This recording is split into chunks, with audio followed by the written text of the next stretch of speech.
Hi, my name is Anna Claire Wisdom, and I am a parent whose student has started a virtual online school through their school system. And I know a lot of parents that all of a sudden have found themselves, oh, we're not having school, we're calling out school, everybody's going to virtual, and they don't have access to printers. And they're kind of panicking, what are we going to do? How are we going to get the work to the students? How are the students going to be able to do their work? And most people don't know that you can utilize Adobe Reader to actually type on different documents. So I'm going to give you a quick tutorial on what to do. First thing you need to do, actually, if you don't already have Adobe, go ahead and download it. If you go to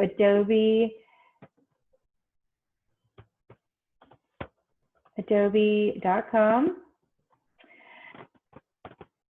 and that's AOBE.com, on a computer or a Microsoft device, and if you have Windows 10, you'll have to go to adobe.com. If you also have Chrome or a Google computer, then you will also probably have to go to adobe.com. If you do have an Apple product, you can go to the App Store and actually download the Adobe Reader app. So go ahead and do that. Now, if you are going to the website, you will have to go to the section that says PDF and e-signatures and click the little drop-down navigation and choose Acrobat Reader. It should be the 5th option underneath for individuals. So go ahead and click Acrobat Reader, and there will be a blue button in the middle of the screen that says Download Reader. And the reader is absolutely free. You should not have to pay for this at all.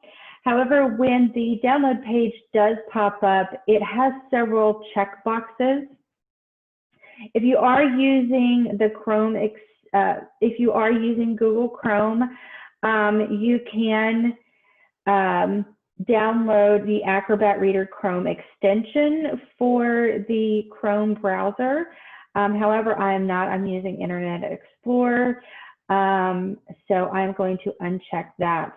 It may also prompt you to download McAfee Security and other like Google Chrome browser things to download other programs. Just uncheck those. Those are unneeded.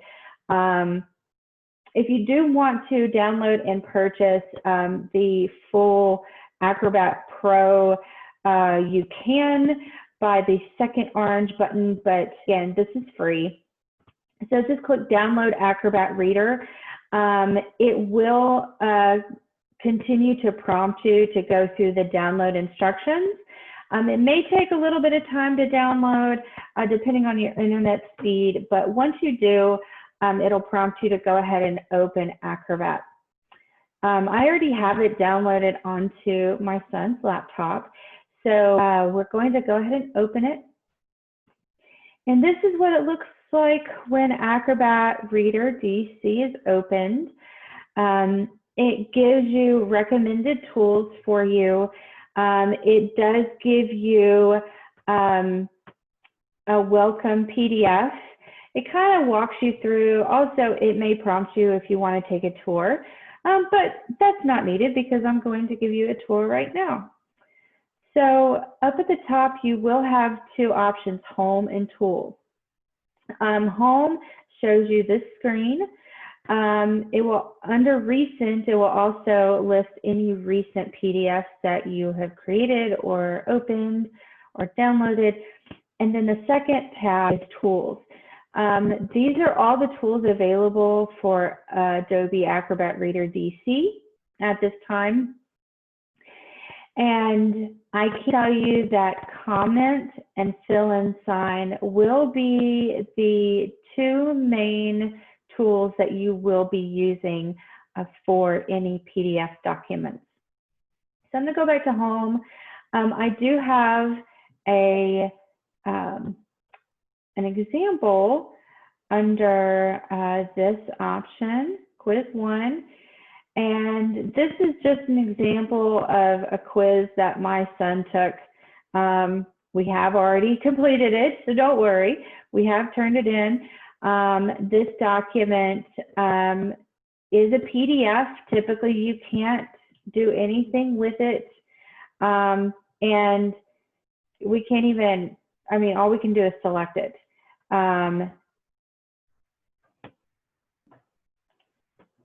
So you can't do anything. You can't select the text or anything with this.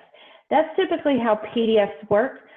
So once someone creates a PDF, it's designed to not be edited. However, since students will be marking on things, highlighting things, coloring in things, typing something in different quote unquote forms, or circling different multiple choices, you can still do that in Reader. So to make this a little bit less busy and I can see it better, I just close these areas with these little arrows. Now my PDF is huge. I can actually change the size. I can zoom in or out here. And over on the right-hand side are all my tools. Here's comment. If I go down to the little purple, that's fill in sign. So I'm going to fill in these blanks right here. So you go to fill in sign, and then you click fill in sign. And now it gives you the option to add text, add an X, add a check mark, add a circle, add a line, to underline something or cross out something, or to add a dot. So here I'm going to add text. So in 0.004, the digit 4 is in the what place? And so this is in the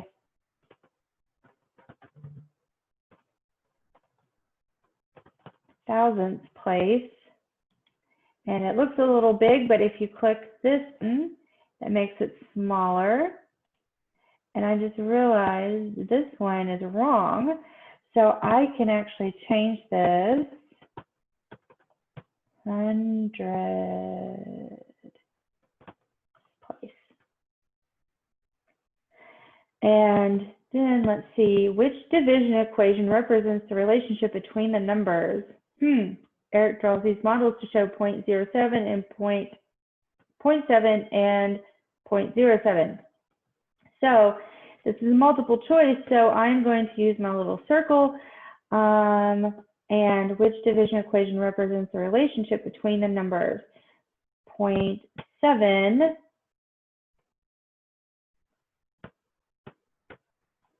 Let's see, the decimal moves one place to the left, and that would be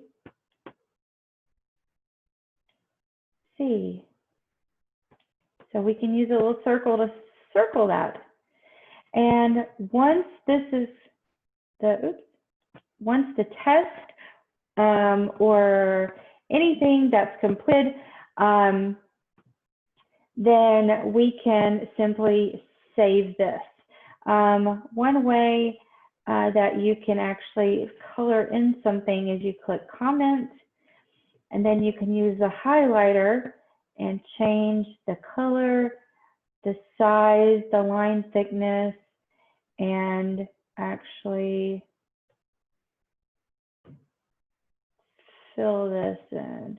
And I know this isn't the right answer. There we go. Now, they can also erase it.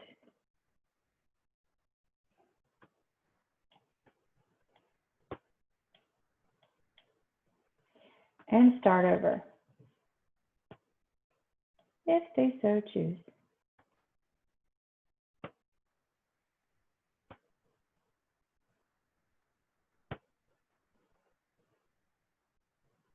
There we go. And then just save it. I'm going to hit save. And it'll ask you, where do you want to save it? And I always save, or must always save, documents to their desktop. If you want to save it in a different folder, you can. We have desktop and completed assignments. He's created a folder for that, or he saves the PowerPoints that his teacher sends to him. But we save this, I just save this example on the desktop. So I'm going to hit save, and it says, do you want to replace this file? Yes, because we've changed it.